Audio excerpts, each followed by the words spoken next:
Welcome to Excel for Beginners.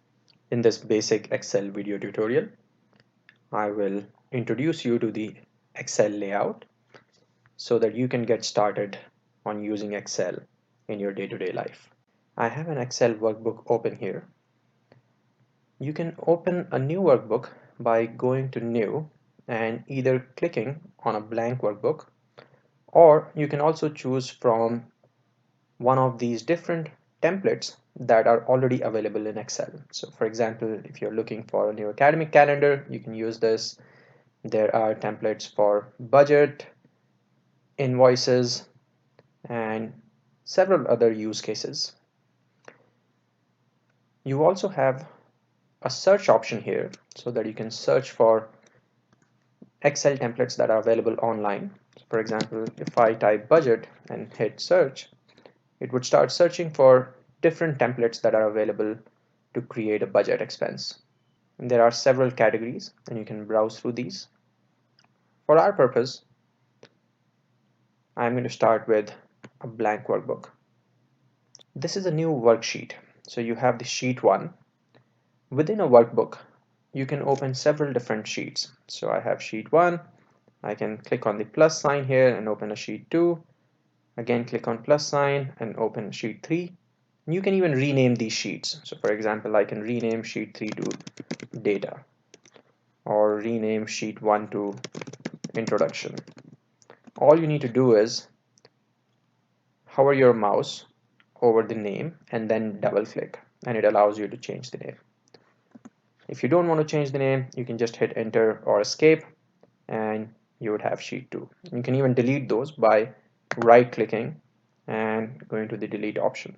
You can delete the sheet that was open. Similarly, I can delete data sheet here and I'm back to my very first worksheet. What I have here on the top are different tabs. So home is one of the tabs, and then there is insert, page layout, formulas, etc.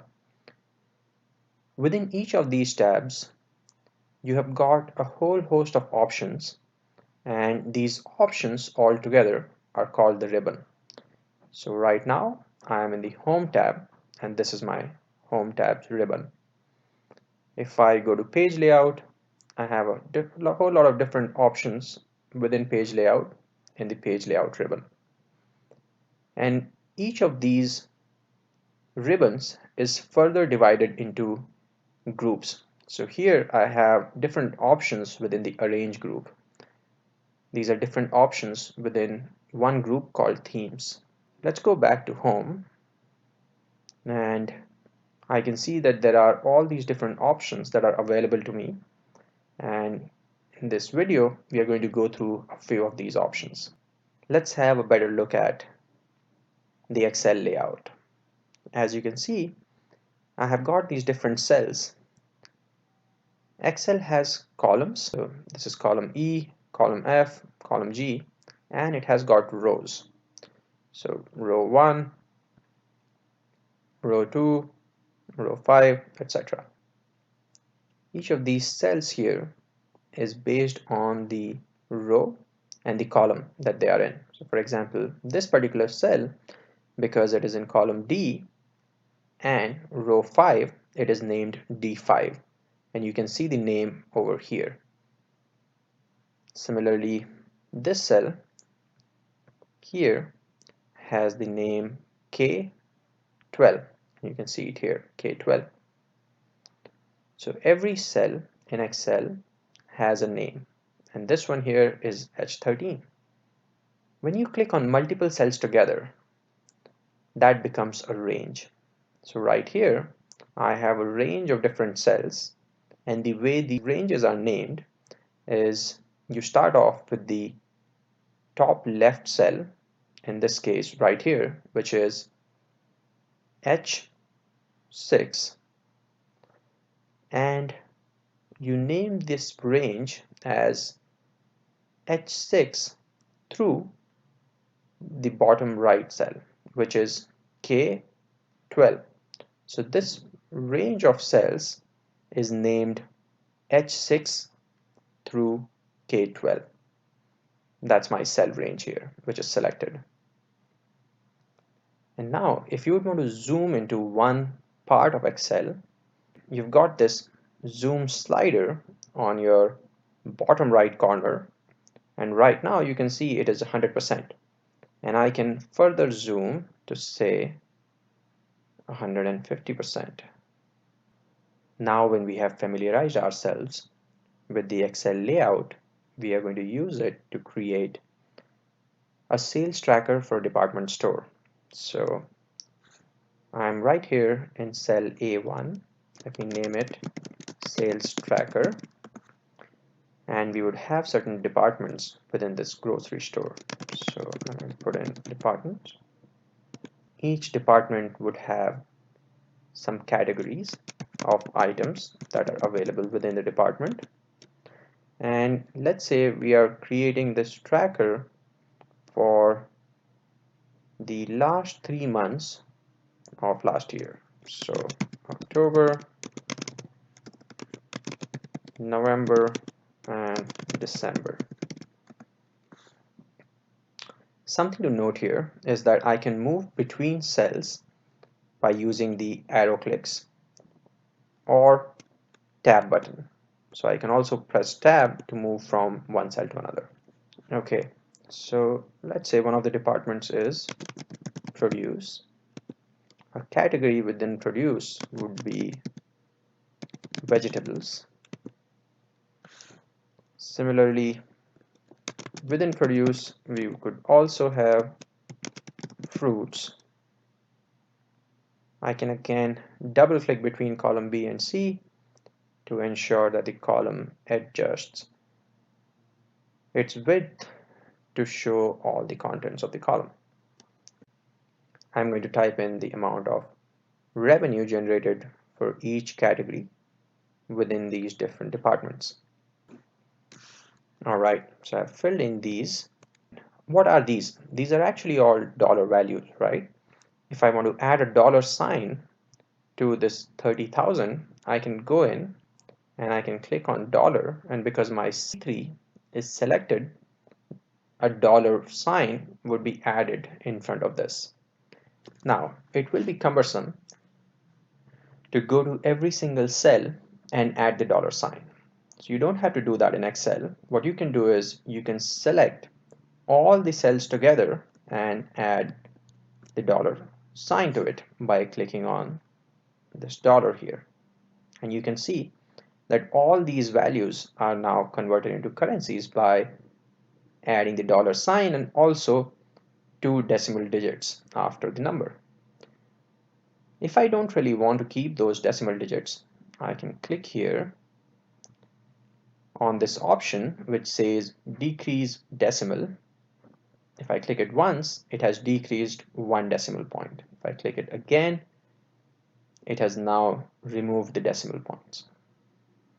If I want to add decimal, I can click on the option next to it, which is increase decimal, and I can bring those decimal points back and even add more decimal points. But in this case, I want to keep it clean, and I'm going to remove the decimals.